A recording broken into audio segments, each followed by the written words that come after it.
오프닝 하이라이트. 김경비님? 회의실 문을 열고 들어온 박 과장의 손에서 서류가 바닥으로 떨어졌고 그의 얼굴은 순식간에 창백하게 변했습니다. 회의실 상석에 앉아있던 저는 천천히 고개를 들어 그를 바라봤고 그의 눈은 믿을 수 없다는 듯 커졌습니다. 어제까지 복도에서 인사도 받지 않았던 그 경비가 지금 회장석에 앉아 있었으니까요. 입술이 파르르 떨리고 있었고 목구멍에서 삼키는 소리가 회의실 안에 울렸습니다. 저는 차분하게 입을 열었고 제 목소리는 냉정했습니다. 경비가 아니라 회장입니다. 박 과장님. 그 한마디에 회의실 공기가 얼어붙었고 다른 임원들도 숨을 죽인 채 우리를 쳐다봤습니다. 어제 그가 경비실 앞을 지나치며 했던 말들, 입주자 회의에서 저를 평가했던 그 말들이 지금 그의 머릿속을 스쳐 지나가고 있을 겁니다. 과연 그는 무슨 생각을 하고 있을까요? 저는 오늘도 새벽 5시에 일어나 경비복을 입었습니다. 회색 셔츠에 검은색 바지, 그리고 가슴에 달린 이름표 김태수. 거울 앞에 서서 단추를 잠그는데 50여 년을 살아온 이 얼굴이 참 낯설게 느껴졌습니다. 61살 이 나이에 경비 일을 한다는 게 부끄러운 일일까요? 아파트 경비실로 향하는 길, 새벽 공기는 차가웠고 가로등 불빛이 인도를 비추고 있었습니다. 경비실 문을 열고 들어가니 전임자가 남긴 커피 냄새와 담배 냄새가 섞여 있었습니다. 책상 위에는 택배 목록, CCTV 모니터, 그리고 낡은 출입 기록부가 놓여 있었습니다. 저는 의자에 앉아 모니터를 켰고 24개의 화면이 하나씩 밝아지기 시작했습니다. 로비, 주차장, 엘리베이터, 놀이터, 복도 이 건물의 모든 곳이 제 눈앞에 펼쳐졌습니다. 이곳 사람들은 저를 김경비라고 부릅니다. 아침에 출근하는 주민들은 고개를 살짝 숙이거나 아예 눈도 마주치지 않고 지나갑니다. 어떤 사람은 수고하세요라고 말하지만 어떤 사람은 그냥 지나갑니다. 저는 그게 당연하다고 생각합니다. 경비는 원래 그런 자리니까요. 오전 8시 1502호 박 사장님이 로비로 내려왔습니다. 그는 정장을 말끔하게 차려입고 손에는 서류 가방을 들고 있었습니다. 저는 고개를 숙여 인사했지만 그는 휴대폰을 보며 그냥 지나쳤습니다. 그 뒷모습을 보며 저는 씁쓸하게 웃었습니다. 저 사람은 저를 모릅니다. 61살 경비 김태수. 그저 이 건물을 지키는 사람. 하지만 저는 압니다. 저 사람이 누구인지, 어떤 인생을 살아왔는지, 그리고 지금 어떤 고민을 하고 있는지. 왜냐하면 저는 이 자리를 선택했으니까요. 일부러 이 경비복을 입었고 일부러 가장 낮은 자리에 섰습니다. 사람들은 제가 경비 일을 하는 이유를 모릅니다. 퇴직 후 생계를 위해서라고 생각하겠죠. 하지만 진짜 이유는 따로 있습니다. 사람의 본 모습은 높은 자리에 있을 때가 아니라 낮은 자리에 있는 사람을 대할 때 드러나니까요. 점심시간 택배기사님이 큰 상자 몇 개를 들고 왔습니다. 저는 일어나서 도와드렸고 함께 엘리베이터까지 옮겼습니다. 고맙습니다, 형님.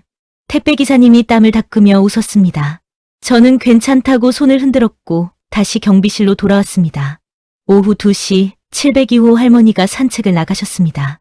김경비님, 오늘도 수고 많으시네요. 할머니는 항상 저를 챙겨주십니다. 저는 고개를 숙여 인사했고 할머니는 천천히 아파트 정문을 나가셨습니다. 그 뒷모습을 보며 저는 생각했습니다. 사람은 직함이 아니라 마음으로 대해야 한다고. 하지만 세상 사람들은 그걸 모릅니다. 저녁 6시 퇴근 시간이 되자 로비가 붐비기 시작했습니다. 사람들은 피곤한 얼굴로 엘리베이터를 기다렸고 저는 그들을 지켜봤습니다. 누군가는 오늘 좋은 일이 있었는지 웃고 있었고 누군가는 한숨을 쉬고 있었습니다. 저는 그 모든 걸 지켜보면서 이 건물의 하루가 어떻게 흘러가는지 느꼈습니다. 밤 10시 교대 시간이 되었습니다. 저는 경비복을 벗고 집으로 향했습니다. 집에 도착해서 옷을 갈아입고 거울을 보니 또 다른 제 모습이 보였습니다. 경비복을 벗은 김태수. 하지만 내일 아침이 되면 저는 다시 그 옷을 입을 겁니다. 그리고 또다시 사람들을 지켜볼 겁니다. 그들이 저를 어떻게 대하는지, 그들의 본 모습이 어떤지. 왜냐하면 저는 아직 답을 찾지 못했으니까요. 과연 사람은 직함으로 사람을 판단하는 걸까요? 아니면 그 사람 자체를 보는 걸까요? 일주일 후 저는 경비실에서 커피를 마시고 있었습니다. 모니터 화면에는 로비를 지나가는 사람들이 보였고 저는 그저 그들을 지켜보고 있었습니다. 그때 한 통의 문자가 왔습니다. 태수야, 이번 주 토요일 동창회 있어. 30년 만이니까 꼭 와. 발신자는 고등학교 동창 민수였습니다. 저는 휴대폰을 내려놓고 한참을 생각했습니다. 30년 만에 동창회라. 과연 저를 알아볼까요? 아니, 알아본다 해도 지금의 제 모습을 보면 어떤 반응을 보일까요? 저는 답장을 보냈습니다. 알겠어, 갈게. 토요일 저녁, 저는 경비복이 아닌 평범한 옷을 입고 동창회 장소로 향했습니다. 회색 스웨터에 검은색 바지, 그리고 낡은 운동화. 딱 문을 열고 들어가니 이미 몇 명이 와 있었습니다. 태수 아니야? 민수가 반갑게 손을 흔들었고 저는 웃으며 다가갔습니다. 하지만 다른 동창들의 반응은 달랐습니다. 야, 태수 진짜 오랜만이다. 요즘 뭐해? 한 동창이 물었고 저는 잠시 망설이다가 대답했습니다. 나? 그냥 경비 일하고 있어.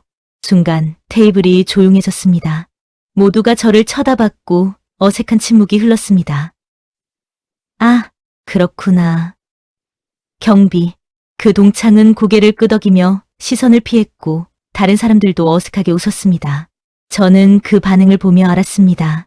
사람들은 제 직업을 듣고 저를 다르게 보기 시작했다는 것을. 민수가 분위기를 바꾸려고 말했습니다. 그래도 일 있는 게 어디야. 요즘 취직도 어려운데. 하지만 그 말조차 위로가 아니라 동정처럼 들렸습니다. 저는 물을 한 모금 마시고 조용히 자리에 앉았습니다. 식사가 시작되고 사람들은 각자의 이야기를 꺼냈습니다. 누구는 사업을 한다. 누구는 회사 임원이다. 누구는 자녀가 명문대에 갔다. 저는 그저 듣기만 했습니다. 아무도 제게 더 이상 묻지 않았으니까요. 그때 한 동창이 말했습니다. 태수야, 너 예전에 공부 잘했잖아. 근데 어쩌다가. 그는 말을 흐렸지만 그 뒤에 숨은 의미는 분명했습니다. 어쩌다가 경비까지 하게 됐냐는 거였죠. 저는 씁쓸하게 웃으며 대답했습니다. 인생이 다 계획대로 되는 건 아니잖아.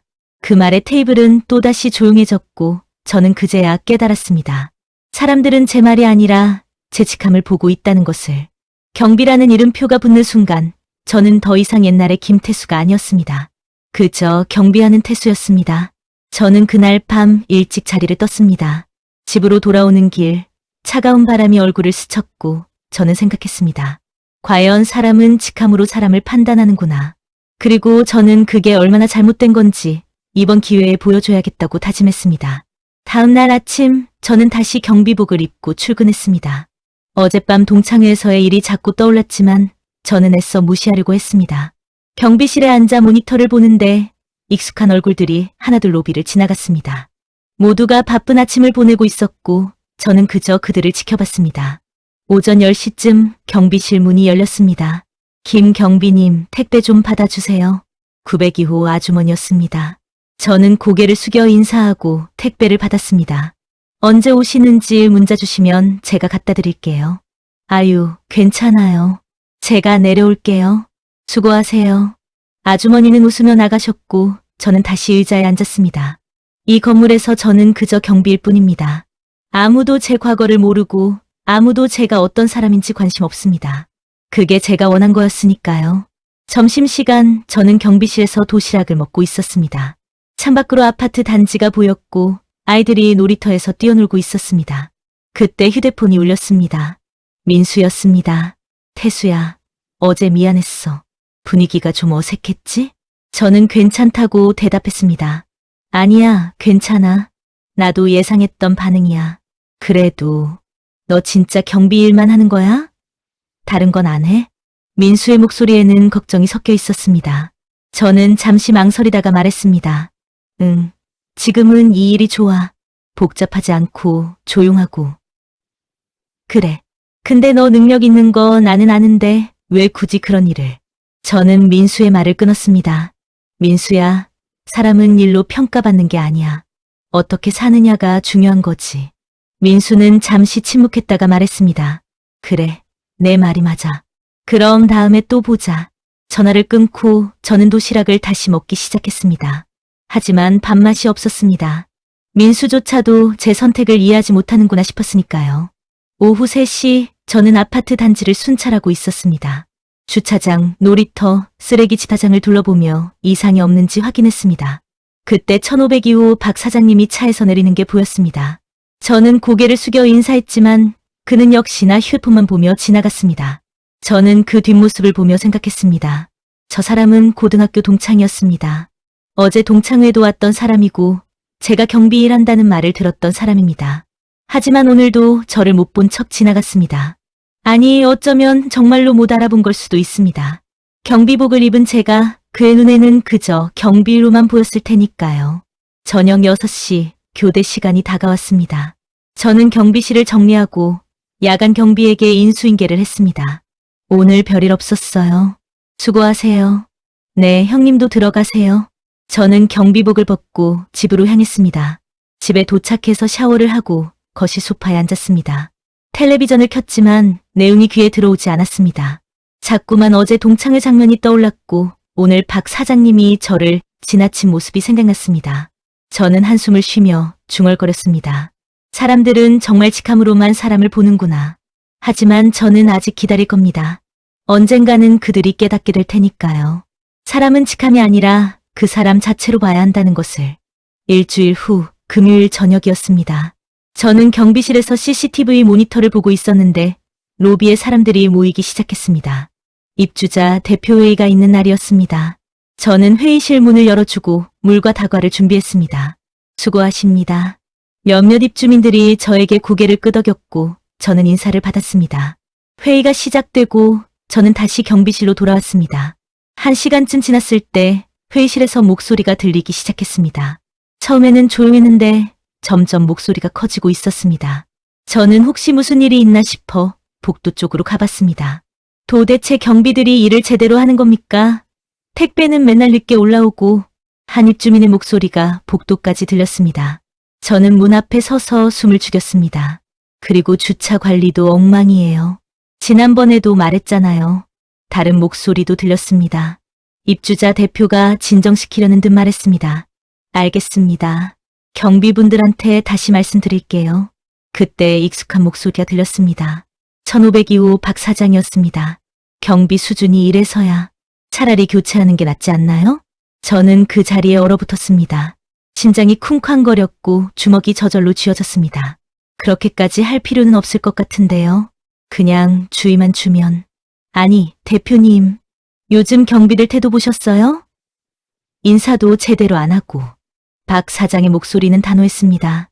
저는 복도 벽에 등을 기댔습니다. 인사도 제대로 안 한다고요? 저는 매일 아침 그에게 고개를 숙여 인사했습니다. 하지만 그는 단 한 번도 제 인사를 받아준 적이 없었습니다. 김경비 말이에요. 맨날 경비실에만 앉아있고 월급만 받아가는 거 아닙니까? 제 이름이 나왔습니다. 저는 숨이 막혔고 다리에 힘이 빠지는 것 같았습니다. 김 경비님은 성실하신데요. 입주자 대표가 저를 변호했지만 박 사장은 코웃음을 쳤습니다. 성실? 그게 성실이면 누가 불성실하겠어요. 그냥 나이 많은 사람 봐주는 거죠. 저는 더 이상 듣고 싶지 않았습니다. 경비실로 돌아와 의자에 주저앉았고 떨리는 손으로 물을 마셨습니다. 고등학교 동창이었던 그 사람이 지금 저를 이렇게 평가하고 있었습니다. 저는 거울을 봤습니다. 경비복을 입은 61살 김태수. 그에게는 그저 무능한 경비로만 보이는 이 모습. 30분 후 회의가 끝났습니다. 사람들이 하나둘 회의실에서 나왔고 박 사장도 나왔습니다. 그는 저를 지나치며 말했습니다. 김 경비님, 앞으로 좀 더 신경 써주세요. 주민들 불만이 많습니다. 저는 고개를 숙이며 대답했습니다. 네, 알겠습니다. 박 사장은 그대로 엘리베이터에 올라탔고 문이 닫혔습니다. 저는 그 자리에 서서 한참을 움직이지 못했습니다. 가슴 속에서 무언가가 끓어오르고 있었습니다. 분노였을까요? 아니면 배신감이었을까요? 저는 경비실로 돌아와 책상 서랍을 열었습니다. 그 안에는 명함 한 장이 들어 있었습니다. 대한건설 회장 김태수. 저는 그 명함을 꺼내 한참을 바라봤습니다. 이제는 때가 온 것 같았습니다. 더 이상 참고 지켜볼 수만은 없었습니다. 사람들에게 보여줘야 했습니다. 직함이 아니라 사람 자체를 봐야 한다는 것을. 그리고 함부로 사람을 대하면 안 된다는 것을. 저는 명함을 다시 서랍에 넣고 깊게 숨을 들이마셨습니다. 다음 주 월요일 모든 게 바뀔 겁니다. 주말 동안 저는 고민했습니다. 정말로 제 정체를 밝혀야 하는지 아니면 그냥 이대로 지내야 하는지. 토요일 아침 저는 아파트 근처 공원을 산책했습니다.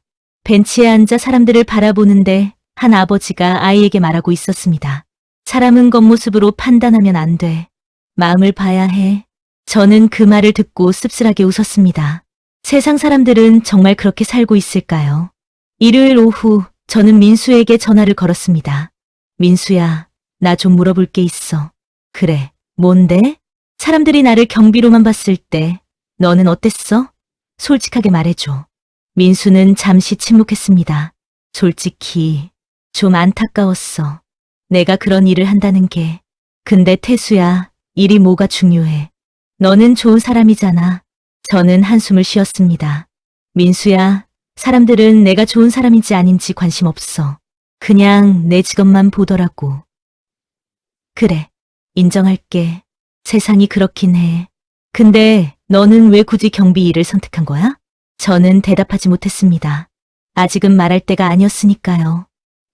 그냥 궁금했어. 사람들이 어떻게 반응하는지. 무슨 실험이라도 하는 거야? 민수가 웃으며 물었지만 저는 웃지 못했습니다. 비슷해. 그럼 나중에 또 전화할게. 전화를 끊고 저는 창밖을 바라봤습니다. 월요일이 다가오고 있었고 저는 여전히 결정을 내리지 못하고 있었습니다. 정말로 그들에게 진실을 보여줘야 할까요? 아니면 그냥 조용히 이 자리를 떠나야 할까요? 일요일 저녁 저는 거실 소파에 앉아 생각에 잠겼습니다. 제가 경비 일을 시작한 이유는 간단했습니다. 사람들이 낮은 자리에 있는 사람을 어떻게 대하는지 보고 싶었고 그들의 본 모습을 알고 싶었습니다. 그리고 결과는 명확했습니다. 대부분의 사람들은 직함으로 사람을 판단했고 경비라는 이름표가 붙는 순간 저를 다르게 봤습니다. 하지만 그걸 알았다고 해서 뭐가 달라질까요? 제가 회장이라는 사실을 밝힌다고 해서 그들의 태도가 진짜로 바뀔까요? 아니면 그저 겉으로만 달라질 뿐 속마음은 그대로일까요? 저는 책상 서랍을 여러 명함을 꺼냈습니다. 대한건설 회장 김태수. 이 명함 한 장이면 모든 게 바뀝니다.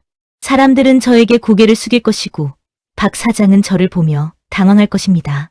하지만 그게 제가 원하는 걸까요? 저는 명함을 손에 쥐고 한참을 고민했습니다. 복수를 하고 싶은 마음도 있었지만 한편으로는 그냥 조용히 떠나고 싶은 마음도 있었습니다. 결국 저는 결정을 내렸습니다. 월요일 아침 저는 평소처럼 경비복을 입고 출근할 겁니다. 하지만 그날 오전 회사 이사회가 이 아파트 회의실에서 열릴 예정이었습니다. 그리고 저는 그 자리에 참석해야 했습니다. 회장으로서 말이죠. 저는 옷장을 열어 정장을 꺼냈습니다. 검은색 양복, 흰색 셔츠, 그리고 넥타이. 내일은 이 옷을 입게 될 겁니다. 과연 사람들은 어떤 반응을 보일까요? 그리고 박 사장은 저를 보고 뭐라고 할까요? 저는 잠자리에 들었지만 잠이 오지 않았습니다. 내일이 두렵기도 했고 기대되기도 했습니다. 어쩌면 이것이 제가 원했던 순간일지도 모르겠습니다. 사람들에게 교훈을 주는 순간 말이죠. 월요일 아침 알람이 울렸습니다. 저는 평소보다 일찍 일어나 샤워를 했고 거울 앞에 섰습니다. 오늘은 특별한 날이었습니다. 저는 옷장을 열어 두 벌의 옷을 꺼냈습니다. 경비복과 정장. 먼저 경비복을 입었습니다. 회색 셔츠, 검은색 바지, 그리고 이름표. 거울을 보니 익숙한 모습이었습니다. 하지만 오늘은 이 모습이 마지막이 될지도 모른다는 생각이 들었습니다. 저는 가방에 정장을 넣고 아파트로 향했습니다. 새벽 5시 30분 경비실에 도착했습니다. 평소처럼 불을 켜고 모니터를 켰고 커피를 내렸습니다. 하지만 마음은 평소와 달랐습니다. 오전 9시에 이사회가 열릴 예정이었고 저는 그 자리에 회장으로 참석해야 했습니다. 6시 청소 아주머니가 오셨습니다. 김 경비님, 오늘도 일찍 오셨네요. 네, 오늘 중요한 일이 있어서요. 청소 아주머니는 고개를 끄덕이며 밖으로 나가셨고 저는 다시 모니터를 봤습니다. 7시 출근하는 사람들이 하나둘 로비를 지나갔습니다. 박 사장도 보였습니다. 그는 오늘도 휴대폰을 보며 로비를 지나쳤고 저에게 인사하지 않았습니다. 저는 그 모습을 보며 생각했습니다. 2시간 후 당신은 제 앞에서 어떤 얼굴을 하고 있을까요? 8시 30분 저는 경비복을 벗었습니다. 그리고 가방에서 정장을 꺼내 입었습니다. 검은색 양복, 흰색 셔츠, 네이비 넥타이. 거울을 보니 완전히 다른 사람이 서 있었습니다. 대한건설 회장 김태수. 저는 넥타이를 매만지며 깊게 숨을 들이마셨습니다. 이제 시작입니다. 경비실 문을 잠그고 저는 회의실로 향했습니다. 복도를 걷는데 몇몇 주민들이 저를 쳐다봤습니다. 저분 누구세요? 처음 보는 것 같은데 회의 있나 봐요. 정장 입은 거 보니까. 사람들은 수군거렸지만 아무도 제가 경비 김태수라는 걸 알아채지 못했습니다. 회의실 문을 열고 들어가니 이미 임원 몇 명이 와 있었습니다. 회장님, 안녕하십니까? 그들은 일어나 인사했고 저는 고개를 끄덕이며 상석에 앉았습니다. 오늘 회의 준비는 다 됐나? 네, 회장님. 곧 시작하겠습니다. 9시 정각 회의가 시작되었습니다. 그때 회의실 문이 열렸습니다. 박 사장이 들어왔습니다. 그는 서류 뭉치를 들고 있었고 고개를 숙이며 인사했습니다. 죄송합니다. 늦었습니다. 그리고 그가 고개를 들어 저를 봤습니다. 순간 그의 얼굴이 굳어졌습니다. 눈이 커졌고 입이 벌어졌고 손에 들고 있던 서류가 바닥에 떨어졌습니다. 김경비님? 그의 목소리는 떨리고 있었습니다. 회의실이 조용해졌고 모든 사람들이 우리를 쳐다봤습니다. 저는 천천히 입을 열었습니다. 경비가 아니라 회장입니다. 박 과장님. 박 사장의 얼굴이 창백해졌습니다. 그는 입술을 떨며 말을 잇지 못했고 그 자리에 얼어붙은 채 서 있었습니다. 저는 차분하게 말을 이었습니다. 앉으시죠. 회의 시작해야죠. 박 사장은 비틀거리며 자리에 앉았고 손은 여전히 떨리고 있었습니다. 다른 임원들은 상황을 파악하지 못한 채 서로를 쳐다봤습니다. 저는 회의 자료를 펼치며 말했습니다. 자, 그럼 오늘 안건부터 시작하겠습니다. 하지만 제 머릿속은 이미 다른 생각으로 가득했습니다. 이제 모든 게 바뀔 겁니다.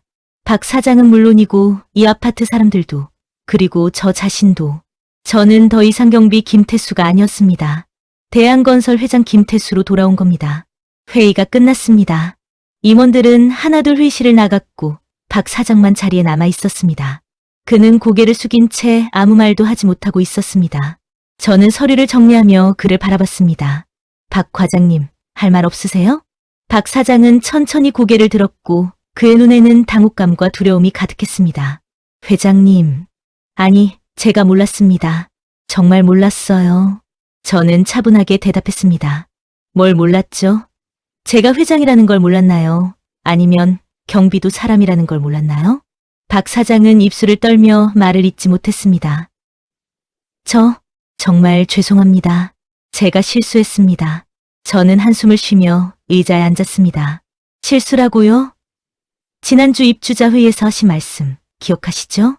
박 사장의 얼굴이 더욱 창백해졌습니다. 경비 수준이 이래서는 안 된다. 교체하는 게 낫다. 그렇게 말씀하셨죠. 회장님. 그리고 저한테 인사도 제대로 안 한다고 하셨죠. 근데 박 과장님, 제가 매일 아침 인사했습니다. 단 한 번도 받아주신 적 없으시지만요. 박 사장은 고개를 더욱 숙였고 목소리는 떨리고 있었습니다. 정말 죄송합니다. 변명의 여지가 없습니다. 저는 창밖을 바라보며 말했습니다. 박 과장님, 우리 고등학교 동창이잖아요. 30년을 알고 지낸 사이인데 경비복만 입으면 저를 못 알아보시더군요. 회장님. 아니, 어쩌면 알아봤을 수도 있죠. 그냥 모른 척한 건지도 모르고요. 경비 김태수는 고등학교 동창 김태수와 다른 사람이니까요. 박 사장은 아무 말도 하지 못했습니다. 저는 자리에서 일어나 그에게 다가갔습니다. 박 과장님, 저는 화가 난 게 아닙니다. 그저 실망했을 뿐이죠. 회장님, 정말 죄송합니다. 다시는 이런 일이. 저는 손을 들어 그의 말을 막았습니다. 다시는 이런 일이 없을 거라고요? 아니요, 박 과장님. 이건 일회성 실수가 아닙니다. 이건 당신이 사람을 대하는 방식이에요. 박 사장은 고개를 들어 저를 봤고 눈에는 눈물이 고여 있었습니다. 저는 정말로 몰랐습니다. 제가 그렇게 행동하고 있었다는 걸. 저는 고개를 저었습니다. 그게 문제입니다. 본인도 모르게 사람을 직함으로 판단하고 낮은 자리에 있는 사람을 함부로 대하는 거죠. 회장님, 기회를 주십시오. 제가 달라지겠습니다. 저는 잠시 침묵했습니다. 사실 저는 박 사장을 용서하고 싶었습니다. 하지만 쉽게 용서해서는 안 된다는 것도 알고 있었습니다. 박 과장님, 저는 당신에게 벌을 주려는 게 아닙니다. 다만 깨달아 주셨으면 좋겠어요. 네, 회장님. 명심하겠습니다. 저는 서류를 챙기며 말했습니다. 오늘 회의 내용 정리해서 보고서 올려주세요. 그리고 저는 문을 나가기 전에 돌아봤습니다. 앞으로 경비실 지나가실 때 인사 좀 해주세요. 경비분들도 사람입니다. 박 사장은 고개를 숙이며 대답했습니다. 네, 반드시 그러겠습니다. 저는 회의실 문을 닫고 복도를 걸었습니다. 몇몇 주민들이 저를 쳐다봤지만 여전히 제가 경비였다는 걸 모르는 것 같았습니다. 엘리베이터를 타고 1층으로 내려왔고 로비를 지나 경비실로 향했습니다. 경비실 문을 열고 들어가니 제 경비복이 의자에 걸려 있었습니다. 저는 그 옷을 바라보며 생각했습니다. 이제 이 옷을 다시 입을 일은 없을 겁니다. 하지만 이 옷을 입고 보낸 시간은 결코 헛되지 않았습니다. 사람들의 본 모습을 봤고 세상이 어떻게 돌아가는지 알게 됐으니까요. 그리고 무엇보다 저 자신을 돌아볼 수 있었습니다.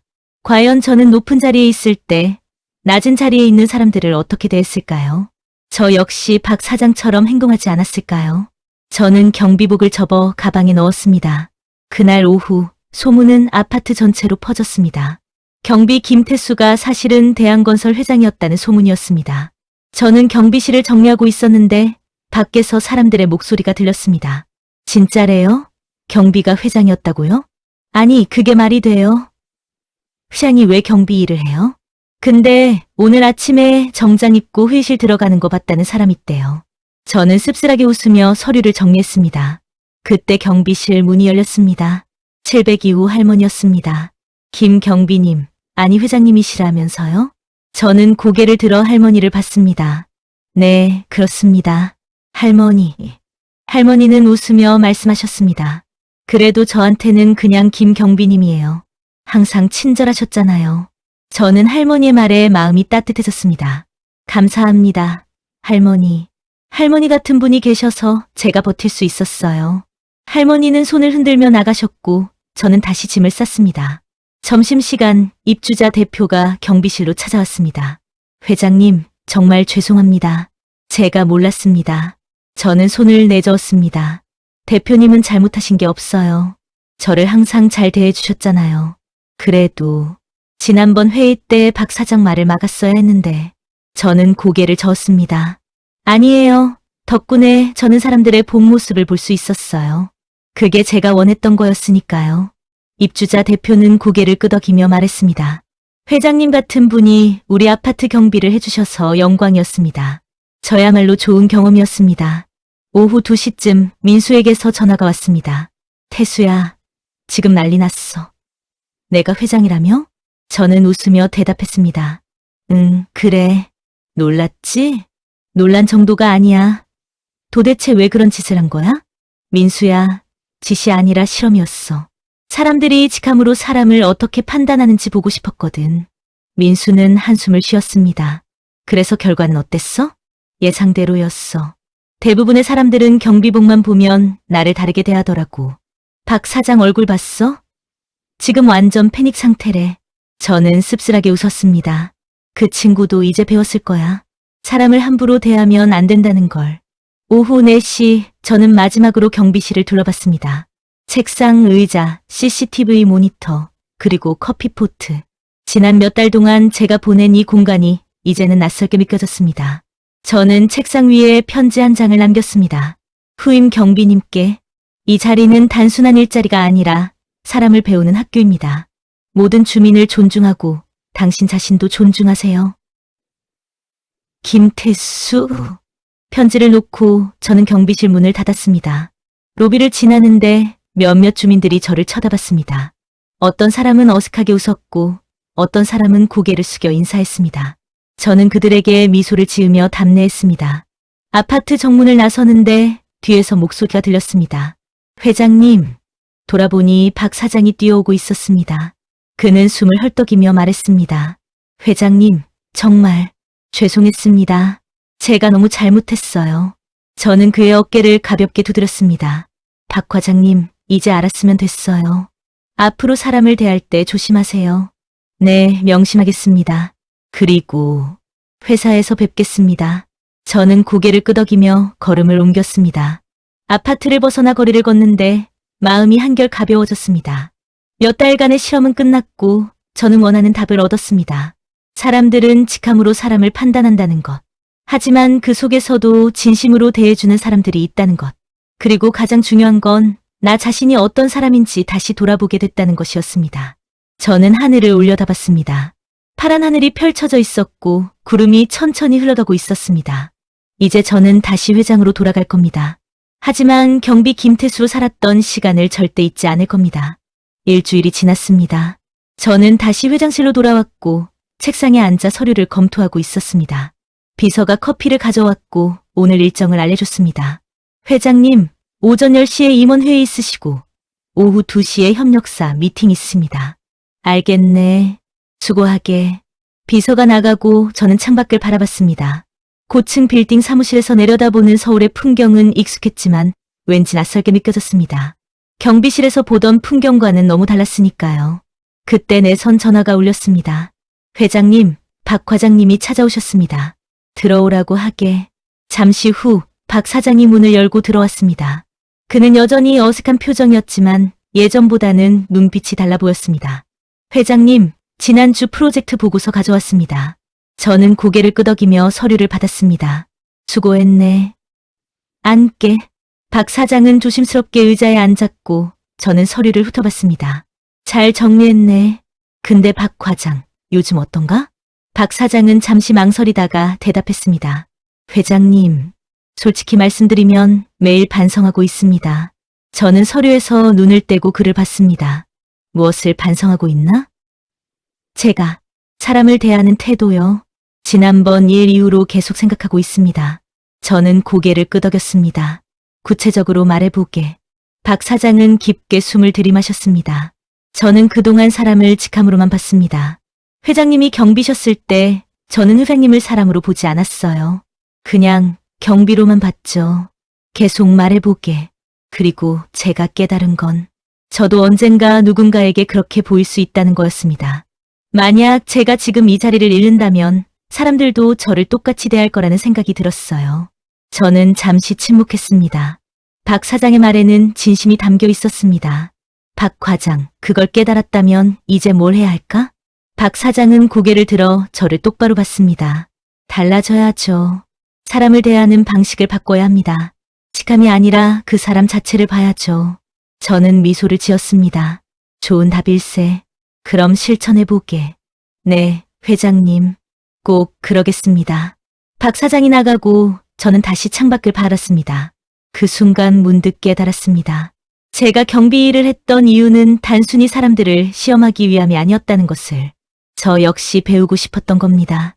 높은 자리에 있을 때는 보이지 않던 것들, 느낄 수 없던 것들을 경험하고 싶었던 거죠. 그리고 지금 저는 알게 됐습니다. 사람은 자리가 아니라 행동으로 평가받아야 한다는 것을. 아무리 높은 자리에 있어도 낮은 자리에 있는 사람을 함부로 대한다면 그건 진정한 리더가 아니라는 것을. 점심시간 저는 회사 식당으로 내려갔습니다. 예전에는 임원 식당을 이용했지만 오늘은 일반 직원 식당으로 갔습니다. 식판을 들고 줄을 서는데 직원들이 놀란 표정으로 저를 쳐다봤습니다. 회장님이 여기 오시다니. 저는 웃으며 말했습니다. 나도 밥은 먹어야지. 배식을 받고 빈자리를 찾아 앉았습니다. 옆 테이블 직원들은 어색해하며 저를 힐끗힐끗 쳐다봤습니다. 저는 그들에게 말했습니다. 편하게 드세요. 저도 여러분과 같은 사람입니다. 직원들은 어색하게 웃었지만 곧 다시 대화를 시작했습니다. 저는 밥을 먹으며 그들의 이야기를 들었습니다. 업무 이야기, 팀장 이야기, 회식 이야기. 모두가 각자의 고민과 기쁨을 나누고 있었습니다. 그 모습을 보며 저는 생각했습니다. 회장실에서는 절대 들을 수 없는 진짜 이야기들이 여기 있구나. 시자를 마치고 저는 회장실로 돌아왔습니다. 책상에 앉아 생각에 잠겼습니다.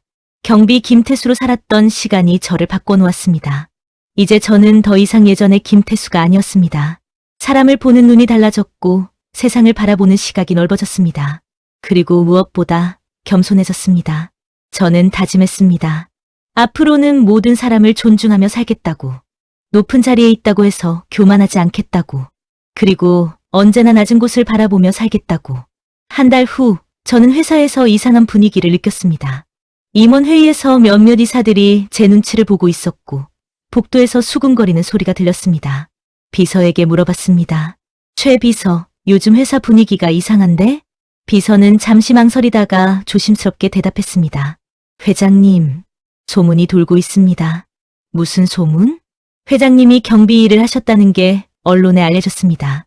그리고 일부에서는 회장님이 제정신이 아니라는 소문도 있습니다. 저는 한숨을 쉬었습니다. 예상했던 일이었지만 막상 닥치니 답답했습니다. 알겠네. 그냥 내버려 두게. 네, 회장님. 하지만 상황은 점점 나빠졌습니다. 며칠 후 주요 일간지에 기사가 실렸습니다. 대한건설 회장, 경비로 위장 근무, 정신 상태 의심. 기사 내용은 저를 비정상적인 사람으로 묘사하고 있었습니다. 회장이 경비 일을 했다는 것 자체가 정상이 아니며 회사 경영에도 문제가 있을 것이라는 추측성 기사였습니다. 저는 신문을 내려놓고 창밖을 바랐습니다. 사람들은 이해하지 못하는구나. 왜 제가 그런 선택을 했는지, 그 속에 어떤 의미가 있었는지. 그날 오후 이사회가 소집됐습니다. 회의실에 들어가니 이사들의 표정이 심각했습니다. 회장님, 최근 언론 보도 때문에 회사 이미지에 큰 타격이 있습니다. 한 이사가 말을 꺼냈습니다. 주가도 떨어지고 있고 협력사들도 우려를 표하고 있습니다. 다른 이사도 거들었습니다. 저는 차분하게 대답했습니다. 제가 경비 일을 한 이유는 개인적인 실험이었습니다. 회사 경영과는 무관합니다. 하지만 회장님, 세상 사람들은 그렇게 생각하지 않습니다. 회장이 경비 일을 했다는 것 자체가 문제입니다. 왜 그게 문제입니까?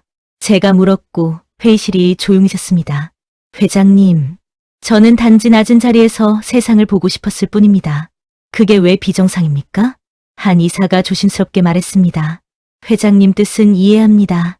하지만 현실은 그렇지 않습니다. 지금 회사는 위기입니다. 저는 깊게 숨을 들이마셨습니다. 알겠습니다. 제가 해명 기자회견을 열겠습니다. 그것만으로는 부족할 것 같습니다. 일부 이사들은 회장님의 사퇴를 요구하고 있습니다. 그 말에 저는 잠시 말을 잃었습니다. 사퇴라니요. 제가 평생을 바쳐 키운 회사인데 경비 일을 했다는 이유로 사퇴를 요구한다고요. 누가 그런 말을 합니까? 저는 차갑게 물었고 회의실 분위기가 얼어붙었습니다. 아무도 대답하지 않았습니다. 저는 자리에서 일어났습니다. 오늘 회의는 여기까지 하겠습니다. 다들 생각을 정리하시기 바랍니다. 회의실을 나와 복도를 걷는데 다리에 힘이 빠지는 것 같았습니다. 회장실로 돌아와 의자에 앉았고 머리를 감쌌습니다. 제가 옳은 일을 했다고 생각했는데 세상은 저를 이상한 사람으로 보고 있었습니다. 그날 밤 저는 집에서 혼자 술을 마셨습니다. 텔레비전에서는 제 이야기가 나오고 있었고 전문가들은 제 행동을 분석하고 있었습니다. 일종의 중년의 위기로 보입니다. 회장이라는 자리가 주는 압박감 때문에 일탈을 한 것 같습니다. 저는 텔레비전을 껐습니다. 아무도 이해하지 못하는구나. 사람을 직함이 아니라 그 자체로 봐야 한다는 것을. 높은 자리에 있다고 해서 낮은 자리를 무시해서는 안 된다는 것을. 저는 휴대폰을 들어 민수에게 전화를 걸었습니다.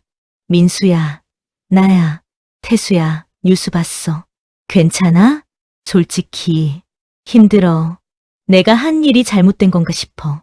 민수는 잠시 침묵했다가 말했습니다. 태수야, 넌 잘못한 게 없어. 세상이 아직 준비가 안 된 거지. 준비가 안 됐다고? 응. 사람들은 변화를 두려워해. 특히 높은 자리에 있는 사람이 낮은 자리로 내려오는 걸 이해하지 못하거든. 저는 한숨을 쉬었습니다. 그럼 나는 어떻게 해야 해? 포기하지 마. 내가 옳다고 믿는다면 끝까지 가봐. 전화를 끊고 저는 창밖을 바라봤습니다.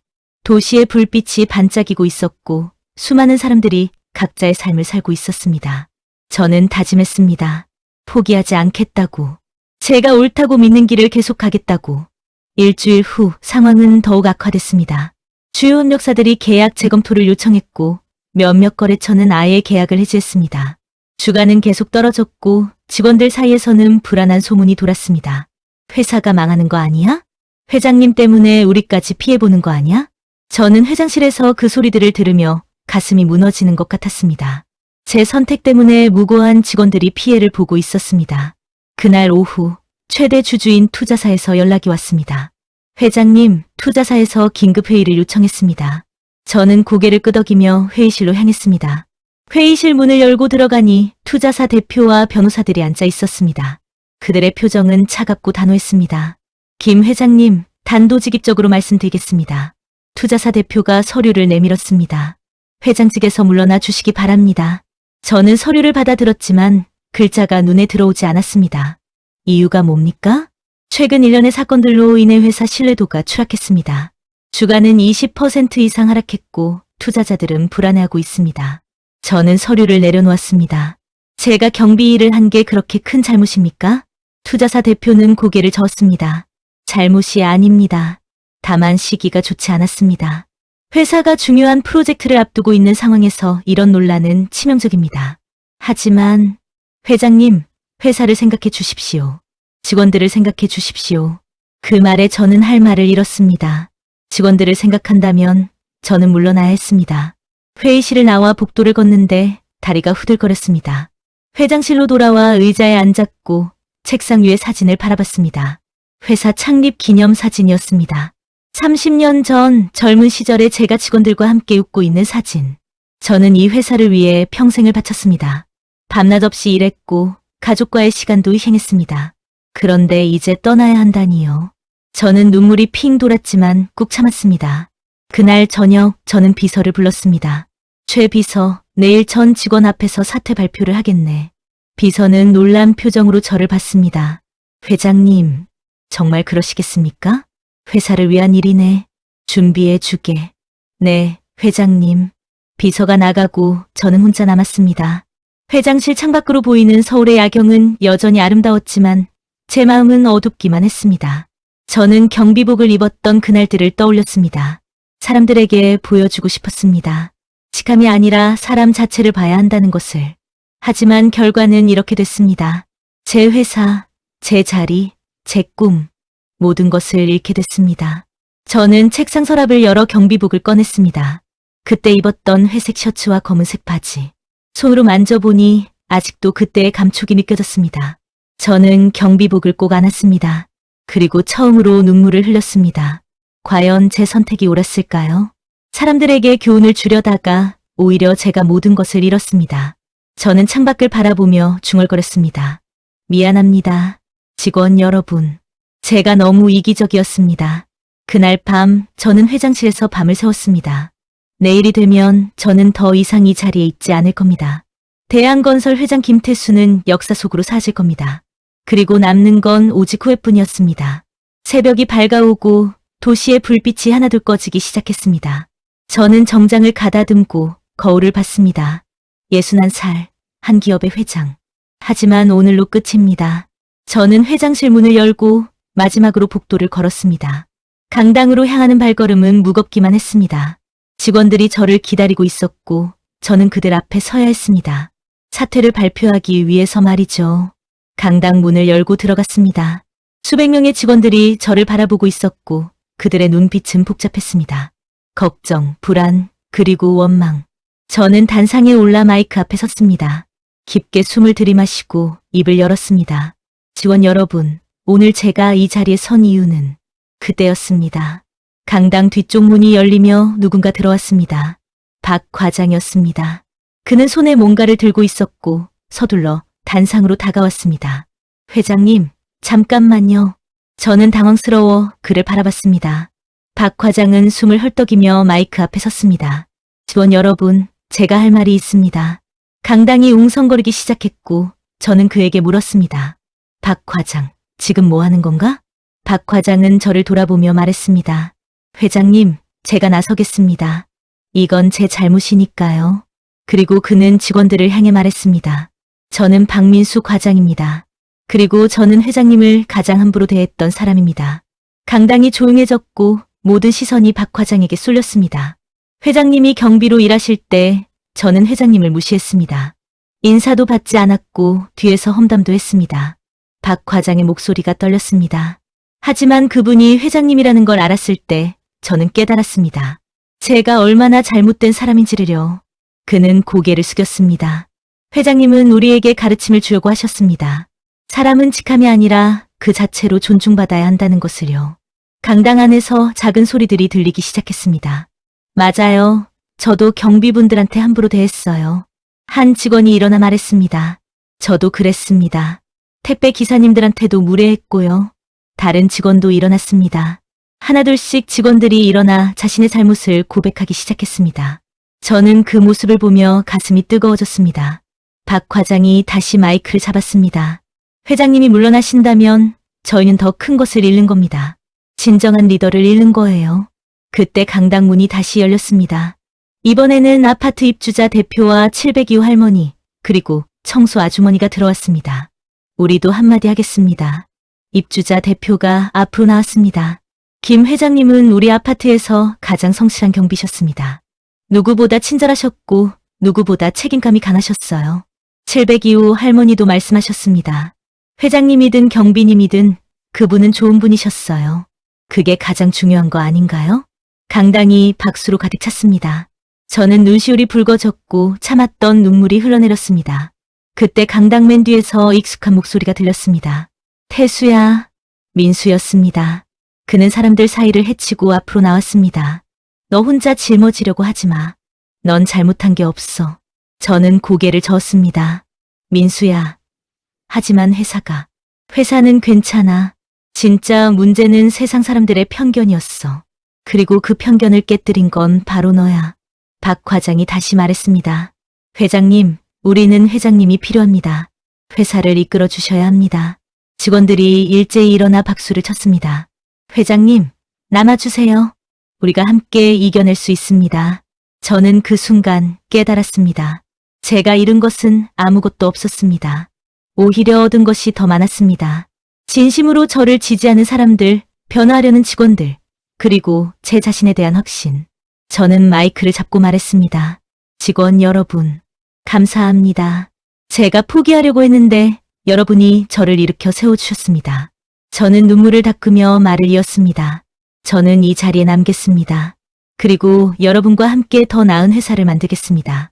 강당은 다시 한번 박수로 가득 찼습니다.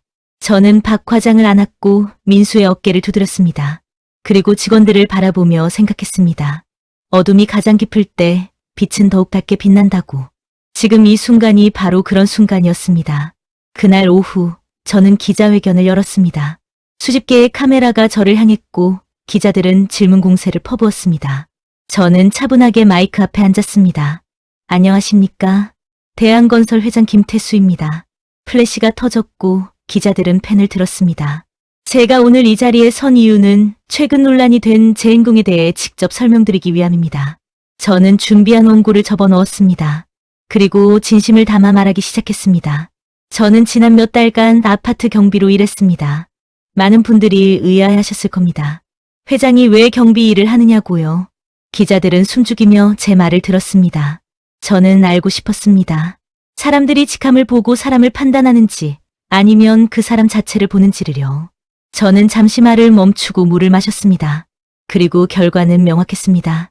대부분의 사람들은 직함으로 사람을 판단했습니다. 경비복을 입은 순간 저는 더 이상 김태수가 아니었습니다. 그저 경비였죠. 한 기자가 손을 들었습니다. 회장님, 그렇다면 그 실험의 목적은 무엇이었습니까? 저는 고개를 끄덕였습니다. 저 자신을 돌아보기 위함이었습니다. 저 역시 높은 자리에 있을 때 낮은 자리에 있는 사람들을 제대로 대했는지 반성하고 싶었습니다. 그래서 깨달은 게 있으십니까? 네, 있습니다. 사람은 그 사람이 하는 일이 아니라 그 사람 자체로 존중받아야 한다는 것입니다. 저는 카메라를 똑바로 쳐다보며 말했습니다. 경비도, 청소 노동자도, 택배기사도 모두 존중받아야 할 사람들입니다. 그들이 없으면 우리 사회는 돌아가지 않습니다. 또 다른 기자가 질문했습니다. 하지만 회장님의 행동으로 회사가 큰 타격을 입지 않았습니까? 저는 인정했습니다. 네, 그렇습니다. 그 부분에 대해서는 깊이 반성하고 있습니다. 하지만 저는 이 일을 후회하지 않습니다. 기자들이 웅성거렸고 저는 말을 이었습니다. 오히려 제 직원들이 변화하는 모습을 봤습니다. 그들이 서로를 존중하고 낮은 자리에 있는 사람들을 배려하기 시작했습니다. 저는 미소를 지었습니다. 그게 제가 얻은 가장 큰 성과입니다. 기자회견이 끝나고 저는 회장실로 돌아왔습니다. 창밖을 바라보니 서울의 풍경이 전과는 다르게 보였습니다. 더 이상 높은 곳에서 내려다보는 것이 아니라 그 속에서 함께 살아가는 사람들이 보였습니다. 그날 저녁 투자사 대표에게서 연락이 왔습니다. 회장님, 오늘 기자회견 잘 봤습니다. 감사합니다. 솔직히 처음에는 이해하지 못했습니다. 하지만 오늘 회장님 말씀을 듣고 생각이 바뀌었습니다.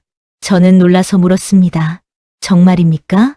네, 회장님은 진정한 리더십이 무엇인지 보여주셨습니다. 사퇴는 철회하겠습니다. 전화를 끊고 저는 안도의 한숨을 내쉬었습니다. 모든 것이 제자리를 찾아가고 있었습니다.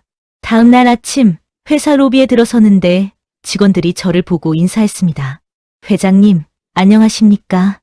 회장님, 좋은 아침입니다. 저는 그들 한 명 한 명에게 답례했습니다. 그리고 청소하시는 분께도 인사했습니다. 좋은 아침입니다. 오늘도 수고하세요. 청소 아주머니는 놀란 표정으로 저를 보더니 환하게 웃으셨습니다. 회장님도 좋은 하루 되세요. 엘리베이터를 타고 올라가는데 박 과장이 타고 있었습니다. 회장님, 안녕하십니까? 박 과장, 어제는 고마웠네. 박 과장은 웃으며 말했습니다. 당연한 일했을 뿐입니다. 회장님께 배운 대로요. 회장실에 도착해 창밖을 바라봤습니다. 새로운 시작이었습니다. 저는 이제 더 이상 예전의 김태수가 아니었습니다. 경비 김태수로 살았던 시간이 저를 완전히 바꿔놓았습니다. 그리고 저는 다짐했습니다. 앞으로 이 자리에서 모든 사람을 존중하며 살겠다고. 높은 자리에 있지만 낮은 곳을 향한 마음을 잃지 않겠다고. 왜냐하면 진정한 리더는 위에서 내려다보는 사람이 아니라 함께 걸어가는 사람이니까요. 석 달이 지났습니다. 회사는 안정을 찾았고 주가도 회복되기 시작했습니다. 하지만 가장 큰 변화는 회사 문화였습니다. 임원들은 청소 노동자들과 인사를 나눴고 직원들은 경비분들께 감사 인사를 했습니다. 작은 변화였지만 회사 전체의 분위기가 달라졌습니다. 어느 날 저는 회사 로비에서 새로운 경비분을 만났습니다. 안녕하십니까, 회장님. 저는 새로운 이동철 경비입니다. 반갑습니다. 이 경비님, 적응은 잘하고 계십니까? 네, 여기 분위기가 참 좋습니다. 모두들 친절하게 대해주셔서요. 저는 미소를 지으며 말했습니다. 그건 제 전임자께서 남긴 유산입니다. 이 경비님도 그 전통을 이어가 주시길 바랍니다. 전임자라고 하시면? 저요. 제가 몇 달간 이 자리에서 일했었습니다. 이 경비님은 놀란 표정으로 저를 봤습니다. 정말이십니까? 소문으로만 들었는데. 네, 정말입니다. 그때 배운 게 참 많았어요. 이 경비님도 좋은 경험하시길 바랍니다. 그날 저녁 저는 오랜만에 그 아파트를 찾아갔습니다. 로비에 들어서니 입주자 대표가 반갑게 맞아주었습니다. 회장님, 오랜만이십니다. 대표님, 잘 지내셨습니까? 덕분에 잘 지냅니다. 이 경비님도 잘 계시고요. 저는 경비실을 지나치며 안을 들여다봤습니다. 책상, 의자, 모니터, 모든 게 그대로였습니다. 하지만 그 자리에는 이제 다른 사람이 앉아 있었습니다. 700 이후 할머니 댁을 방문했습니다. 초인종을 누르니 할머니가 문을 열어주셨습니다. 아이고, 회장님, 어쩐 일이세요? 할머니 뵙고 싶어서 왔습니다. 할머니는 저를 안으로 들이시며 차를 내오셨습니다. 회장님, 그동안 잘 지내셨어요? 네, 할머니, 덕분에 잘 지냈습니다. 할머니는 웃으시며 말씀하셨습니다. 저는 말이에요. 회장님이 경비셨을 때나 지금이나 똑같아요. 항상 좋은 분이셨어요. 저는 할머니의 말씀에 가슴이 뭉클했습니다. 감사합니다, 할머니. 할머니 같은 분이 계셔서 제가 버틸 수 있었어요. 할머니 댁을 나와 아파트 단지를 걸었습니다. 놀이터에는 아이들이 뛰어놀고 있었고 벤치에는 노인들이 담소를 나누고 있었습니다. 저는 그 모습을 보며 생각했습니다. 세상은 여전히 돌아가고 사람들은 각자의 삶을 살아간다고. 하지만 조금씩 변하고 있다고. 서로를 존중하는 마음이 조금씩 퍼지고 있다고. 다음 날 저는 전국 경비 노동자 대회에 초청받았습니다. 무대에 올라 마이크를 잡았고 수백 명의 경비분들이 저를 바라봤습니다. 안녕하십니까? 대한건설 회장 김태수입니다. 그리고 여러분의 동료였던 경비 김태수이기도 합니다. 박수가 터져 나왔습니다. 저는 경비로 일하며 배웠습니다. 여러분이 얼마나 중요한 일을 하시는지, 얼마나 존중받아야 할 분들이지를요. 저는 진심을 담아 말했습니다. 여러분은 단순히 건물을 지키는 사람이 아닙니다. 사람들의 안전을 책임지고 공동체를 유지하는 중요한 역할을 하십니다. 경비분들은 고개를 끄덕이며 제 말을 들었습니다. 부디 자부심을 가지시기 바랍니다. 여러분이 하시는 일은 존중받아야 마땅합니다. 대회가 끝나고 한 경비분이 제게 다가왔습니다. 회장님, 감사합니다. 처음으로 제 일에 자부심을 느꼈습니다. 저는 그분의 손을 잡았습니다. 아닙니다. 제가 감사드려야죠. 여러분 덕분에 제가 배울 수 있었으니까요. 저녁 회사로 돌아오는 길에 저는 하늘을 올려다봤습니다. 별들이 반짝이고 있었고 달이 환하게 빛나고 있었습니다. 저는 생각했습니다. 사람은 높은 곳에서 빛나는 게 아니라 낮은 곳에서도 빛날 수 있다고. 그리고 진정한 리더는 스스로 낮아질 줄 아는 사람이라고. 회장실에 도착해 책상에 앉았습니다. 서랍을 열어 경비복을 꺼냈습니다. 그리고 액자에 넣어 벽에 걸었습니다. 이 옷은 제게 가장 큰 선생님이었습니다. 제 삶을 바꾼 옷이었습니다. 저는 경비복을 바라보며 다짐했습니다. 절대 잊지 않겠다고. 이 경비복을 입었던 날들을, 그때 배운 교훈들을, 그리고 사람을 대하는 올바른 자세를. 1년이 지났습니다. 저는 오늘도 새벽 5시에 일어났지만 경비복 대신 운동복을 입었습니다. 아파트 단지를 조깅하며 하루를 시작하는 게 습관이 됐습니다. 공원을 지나는데 경비실 불이 켜져 있었습니다. 이 경비님이 근무 중이셨습니다. 저는 경비실로 다가가 창문을 두드렸습니다. 이 경비님, 좋은 아침입니다. 아, 회장님, 오늘도 일찍 나오셨네요. 운동 좀 하려고요. 커피 한잔 할까요? 네, 들어오세요. 경비실에 들어가 이 경비님과 커피를 마셨습니다. 익숙한 커피 냄새, 익숙한 의자, 익숙한 모니터 화면. 모든 게 그때 그대로였습니다. 이 경비님, 일은 괜찮으세요? 네, 덕분에 잘하고 있습니다. 주민들도 친절하시고 회사에서도 대우를 잘해주셔서요. 저는 미소를 지었습니다. 그건 이 경비님이 잘하고 계시기 때문이에요. 회장님 덕분입니다. 회장님이 여기서 일하셨다는 게 저한테 큰 힘이 됩니다. 커피를 마시고 경비실을 나왔습니다. 조깅을 하며 아파트 단지를 한 바퀴 돌았습니다. 출근하는 사람들과 마주쳤고 저는 그들에게 인사했습니다. 좋은 아침입니다. 회장님, 안녕하세요. 모두가 환하게 웃으며 답례했습니다. 회사에 도착해 로비를 지나는데 청소하시는 분이 저를 보고 인사했습니다. 회장님, 좋은 아침입니다. 아주머니도 좋은 아침이에요. 항상 감사합니다. 아유, 제가 더 감사하죠. 엘리베이터에서 박 과장을 만났습니다. 그는 이제 부장으로 승진해 있었습니다. 회장님, 안녕하십니까? 박 부장, 오늘 프레젠테이션 준비는 됐나? 네, 완벽하게 준비했습니다. 잘 부탁하네. 자네를 믿네. 박 부장은 환하게 웃으며 고개를 숙였습니다. 회장실에 도착해 창밖을 바라봤습니다. 서울의 아침 풍경이 펼쳐져 있었고 수많은 사람들이 각자의 하루를 시작하고 있었습니다. 저는 벽에 걸린 경비복 액자를 받았습니다. 회색 셔츠와 검은색 바지, 그리고 이름표. 그 옷이 저에게 가르쳐준 것들이 아직도 생생했습니다. 사람은 직함이 아니라 그 자체로 존중받아야 한다는 것. 높은 자리에 있을수록 낮은 곳을 바라봐야 한다는 것. 그리고 진정한 리더는 함께 걸어가는 사람이라는 것. 책상에 앉아 오늘 일정을 확인했습니다. 오전에는 임원회의, 오후에는 협력사 미팅, 저녁에는 직원들과의 저녁 식사. 하지만 무엇보다 중요한 일정이 하나 더 있었습니다. 오늘은 회사 창립 기념일이었고 저는 특별한 발표를 준비하고 있었습니다. 오후 3시 전 직원이 강당에 모였습니다. 저는 단상에 올라 마이크를 잡았습니다. 직원 여러분, 오늘은 우리 회사 창립 30년이 되는 날입니다. 박수가 터져 나왔습니다. 그리고 오늘 특별한 발표를 하나 하겠습니다. 대한건설은 앞으로 존중 경영을 실천하겠습니다. 직원들이 웅성거렸고 저는 말을 이었습니다. 우리 회사와 관련된 모든 사람을 존중하겠습니다. 지원은 물론이고 경비, 청소 노동자, 협력사 직원 모두를요. 그리고 매년 올해의 존중상을 만들어 타인을 가장 잘 존중한 직원에게 시상하겠습니다. 강당이 박수로 가득 찼습니다. 저는 미소를 지으며 직원들을 바라봤습니다. 이들이 바로 제 자랑이었습니다. 행사가 끝나고 저는 옥상으로 올라갔습니다. 해가 지고 있었고 서울의 하늘은 붉게 물들어 있었습니다. 저는 난간에 기대어 도시를 내려다봤습니다. 1년 전 경비복을 입고 세상을 바라봤던 그때와는 모든 게 달랐습니다. 하지만 한 가지는 변하지 않았습니다. 사람을 보는 제 시선이었습니다. 높은 곳에서 내려다보는 것이 아니라 함께 서 있는 사람으로 보는 것. 그게 제가 배운 가장 큰 교훈이었습니다. 저는 휴대폰을 꺼내 민수에게 문자를 보냈습니다. 민수야, 오늘 저녁 한 잔 어때? 곧 답장이 왔습니다. 좋지. 어디서 만날까?